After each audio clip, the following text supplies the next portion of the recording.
Thank you for tuning in to Watch Sixto. My name's Sixto.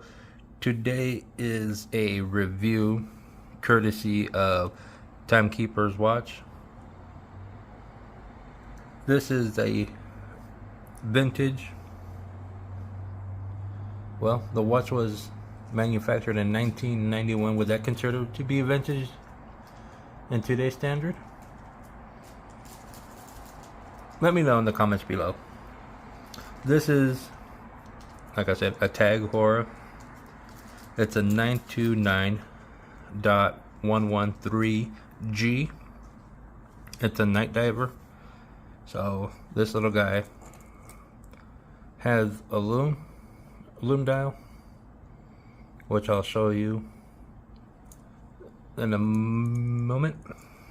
I did a loom shot on it. I had a comparison with this little Yasing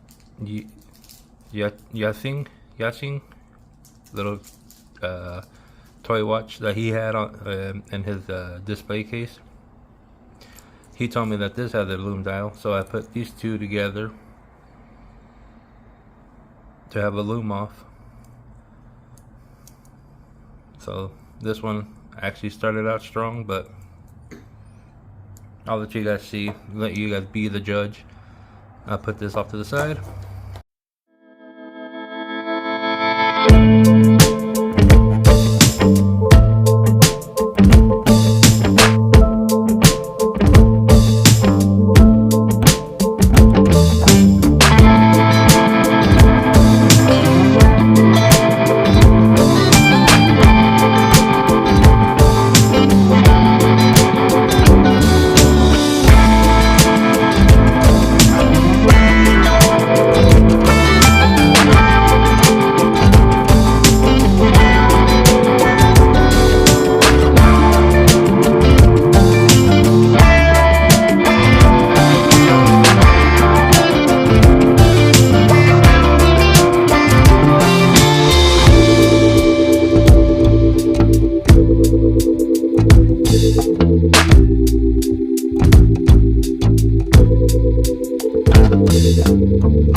Back to the star of the show.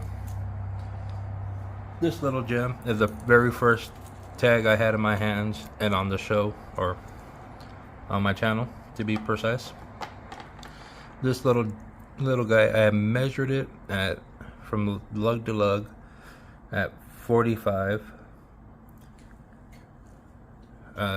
From the 8 to 2 I got it at 37, and from the 9 to 3 with the crown I measured at 40.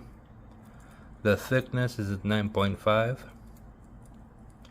19 mil lug. It's a quartz Swiss ETA. Couldn't find out what it was, but it has a 60 click rotational bezel. Let's see if you can hear that.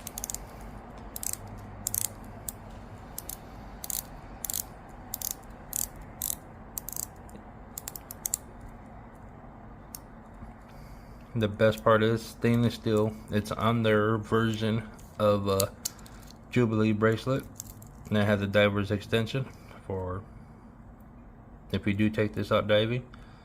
It has 3 more micro adjusts. It's a stamped clasp with the safety clasp, and that's stamped with their logo. Without this I wouldn't be able to fit it, because the watch comes as is, no extra links into it. Screw down crown. So you got the water resistance, I believe 200 meters. And here's the case back, water resistant. Let's see if I can get a focus. 200 meters. It has supposedly it's tested. Swiss 1860, that's when they started. They have a sapphire crystal, which it does. Of course, you know, stainless steel.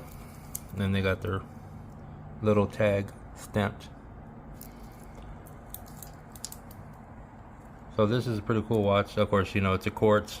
A lot of people hate it because it's quartz, but you get what you pay for quartz movements. Swiss quartz movements are serviceable, not compared to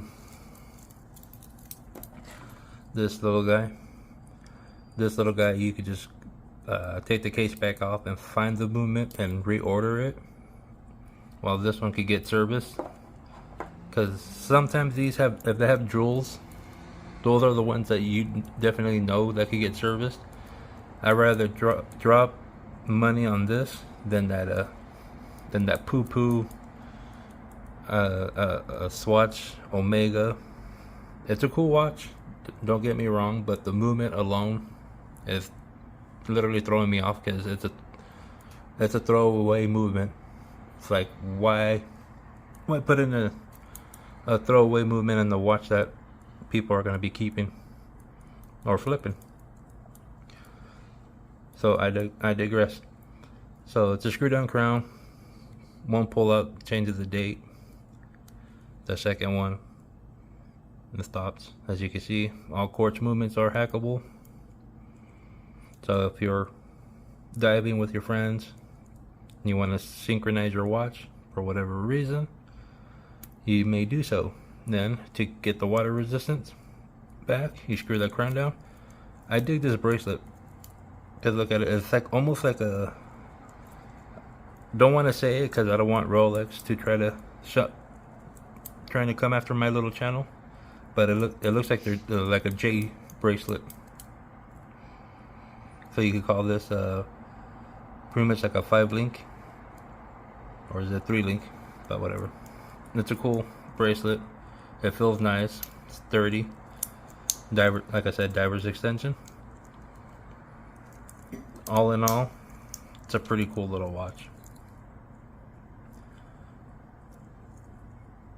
What do you guys think about Tag?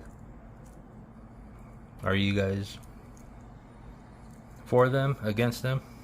Me personally, I wish that Tag would revamp some of their watches, or actually revamp the whole entire lineup of their watches, give better movements into them, get back to what they were used to be, competing with the higher brands like Rolex. That was their big competitor back in the 90s. I remember always seeing commercials for Tag and Rolex following behind.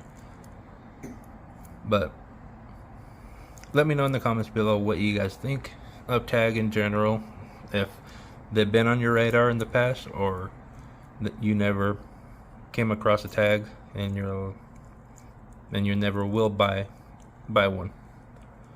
Until the next one, you guys are awesome. Thanks for tuning in. Bye.